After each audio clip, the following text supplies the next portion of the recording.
ছোট একটা গ্রাম, নাম কচুয়া বাজার। সকাল থেকেই কাকের ডাক, হালকা রোদ, ধুলো উঠছে। বাজারে একপাশে মিঠুনের চায়ের দোকান, পাশেই রহিমের মাছের ঘাট, হরিপাল তার সবজির ঠেলায় বসেছে। সবাই যেন হাসি মুখে কাজ করছে, কিন্তু চোখে এক ধরনের ভয় মিশে আছে। মিঠুন নিচু গলায় রহিমকে বলল, আজ আবার মঙ্গলবার, বুঝতেই তো পারছো। রহিম মাথা নিচু করে বলল, আজ ওরা আসবে।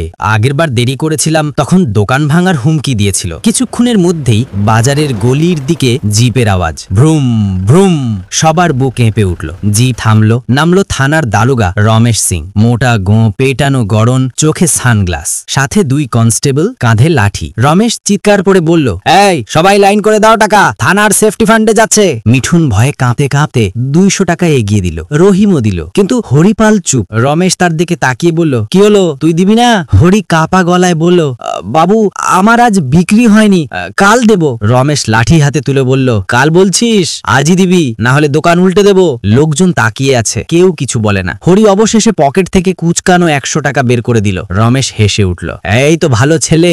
সেদিন সন্ধ্যের বাজার বন্ধের পর সবাই একসাথে মিঠুনের দোকানে জড়ো হলো। রহিম বলল, আর কতদিন, আমরা মানুষ না? হরি বলল, শুনেছি নতুন এসপি এসছেন শহরে, মহিলা অফিসার নাকি। সবাই চুপ, কেউ সাহস পাচ্ছে না অভিযোগ করতে। তবু শেষমেশ মিঠুন বলল, আমি লিখে দেব, নাম দেব না, শুধু অভিযোগ জানাবো। যদি সত্যি ভালো মানুষ হন, কিছু একটা করবেন। পরদিন সকালে জেলা সদর দপ্তরে এসপি অর্পিতা সেন বসে আছেন। বয়স কম, কিন্তু মুখে কঠোরতা ও আত্মবিশ্বাস। টেবিলে পড়ে থাকা একটা খাম হাতে নিলেন। কোনো নাম পরিচয় নেই। তিনি চিঠি খুলে পড়লেন। কচুয়া বাজারে দারোগা রমেশ সিং প্রতি মঙ্গলবার দোকান থেকে জোর করে চাঁদা তোলে। কেউ না দিলে হুমকি দেয়। আমরা ভয়ে মুখ খুলতে পারি না, অনুগ্রহ করে ব্যবস্থা নিন। চিঠি পড়ে অর্পিতা কিছুক্ষণ ভাবলেন। তার চোখে সেই আগুন। অন্যায় সহ্য হয় না। তিনি বললেন, এই অভিযোগ আমি নিজে যাচাই করব, কিন্তু কেউ টের পাবে না। তার সহকারী ইন্সপেক্টর জয়া অবাক হয়ে জিজ্ঞেস করলো, ম্যাডাম আপনি নিজে যাবেন? অর্পিতা হাসলেন, হ্যাঁ, সত্য জানতে গেলে মাঠে নামতেই হয়। পরের মঙ্গলবার সকাল, কচুয়া বাজার জমজমাট। ভিড়ের মধ্যে হঠাৎ এক নতুন মুখ দেখা গেল।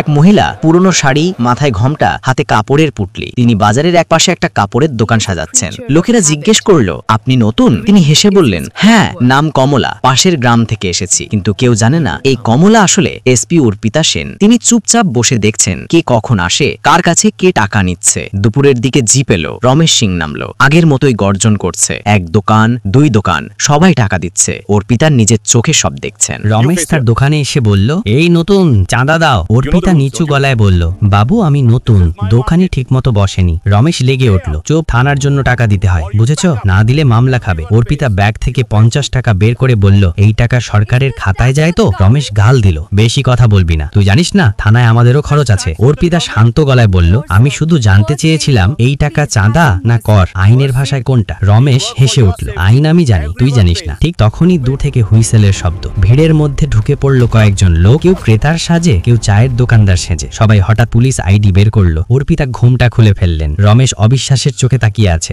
ম্যাডাম আপনি? অর্পিতা কঠোর গলায় বললেন, আমি এসপি অর্পিতা সেন, এবং তুমি এখনই গ্রেপ্তার হচ্ছ সরকারি ক্ষমতার অপব্যবহার, ঘুষ আদায়, চাঁদাবাজির অভিযোগে। কনস্টেবলরা পালাতে গিয়ে ধরা পড়লো। জনতা হাতালি দিতে লাগলো। কেউ কেউ চিৎকার করলো, বাঁচালেন মা, বাঁচালেন। সেই রাতেই থানায় রমেশ সিংকে সাসপেন্ড করে জেলে পাঠানো হলো। তার ফাইলে একের পর এক অভিযোগ বেরিয়ে এলো। ঘুষ, অন্যায় মামলা, স্থানীয় প্রভাবশালী ব্যবসায়ীদের কাছ থেকে মাসোহারা নেওয়া ইত্যাদি। অর্পিতা সংবাদ সম্মেলনে বললেন, আইনের চোখে সবাই সমান, কেউই আইনের উপরে নয়, না সাধারণ মানুষ না পুলিশ। যারা জনগণের সেবা করবে, তারা যদি অত্যাচার করে তাদের শাস্তি হবেই। পরের সপ্তাহে কচুয়া বাজারে নতুন দারোগা এলেন, বিনয় নামের এক তরুণ অফিসার। তিনি দোকানদারদের ডেকে বললেন, কেউ যদি পুলিশের ভয়ে ব্যবসা করতে না পারেন, সরাসরি এসপি অফিসে ফোন করবেন, আমি আছি আপনাদের পাশে। বাজারে এখন শান্তি। মিঠুন চায়ের কাপে বলল, দেখলে একজন সাহসী অফিসার সব পাল্টে দিলেন। হরি হাসলো। আগে মনে হতো সরকার মানেই ভয়, এখন মনে হয় আইন মানেই ন্যায়। অর্পিতা গাড়িতে করে বাজারের পাশ দিয়ে যাচ্ছেন। জানালা দিয়ে তাকিয়ে দেখলেন লোকেরা হাসছে, দোকান চলছে, শিশুদের খেলা। তিনি নিজেই মনে মনে বললেন, সত্যিকারের পুলিশ মানে ভয় নয়, ভরসা।